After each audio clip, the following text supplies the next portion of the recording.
ఇక్కడ ఇచ్చిన ప్రశ్నలు x² + y² into √x - √y into x + y into √x + √y విలువ అడుగుతున్నాడు. సో దీనికోసం మనం ఏం చేయాలంటే మొదట ఈ √x - √yని √x + √yని ఒక దగ్గర రాసుకోవచ్చు. సో ఇప్పుడు అలా రాసిన తర్వాత ఈ విధంగా వస్తుంది.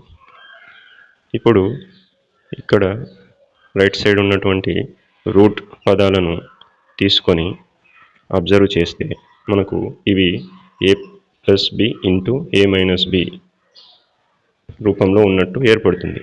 అయితే a + b into a - b formula మనకు a² - b² అని తెలుసు. కాబట్టి ఇప్పుడు లెఫ్ట్ సైడ్ ఉన్నటువంటి ఈ a అవుతుంది, √y ఏమో b అవుతుంది.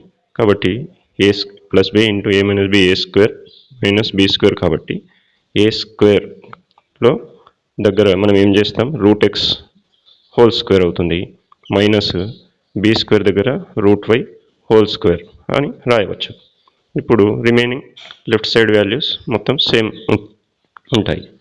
నెక్స్ట్ ఇప్పుడు దీన్ని సింప్లిఫై చేసినట్లయితే √x హోల్² వాల్యూ x వస్తుంది, √y హోల్² వాల్యూ y వస్తుంది. కాబట్టి x - y అవుతుంది. Remaining x² + y² into x - y అలాగే ఉంటాయి. ఇప్పుడు ఈ మూడింటిని మళ్ళీ అబ్జర్వ్ చేస్తే ఈ రెండు టర్మ్స్ గమనిస్తే x + y into x - y అనేది మళ్ళీ a + b into a - b రూపంలో ఉంది. కాకపోతే a దగ్గర x ఉంది, b దగ్గర y ఉంది. కాబట్టి a² - b² value x² - y² అని రాయవచ్చు. Remaining left side x² + y² అలాగే ఉంటుంది. ఇప్పుడు మళ్ళీ వీటిని రెండింటిని అబ్జర్వ్ చేస్తే ఇవి మళ్ళీ a + b into a - b ఫామ్లో ఉన్నాయి. కాబట్టి మళ్ళీ వీటిని a² - b² రూపంలో రాయవచ్చు.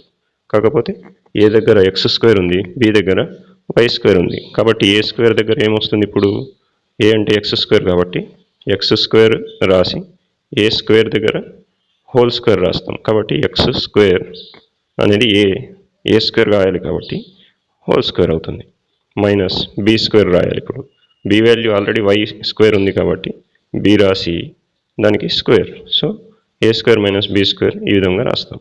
ఇప్పుడు దీని వాల్యూ ఏమవుతుంది, x⁴, ఎందుకంటే a⁴m⁴n అనే ఫార్ములా ప్రకారం x⁴2 × 2 4 అవుతుంది. ఇది కూడా అదేవిధంగా y⁴ అవుతుంది. కాబట్టి సెకండ్ ఆప్షన్ x⁴ - y⁴ అనేది సరైన సమాధానం అవుతుంది.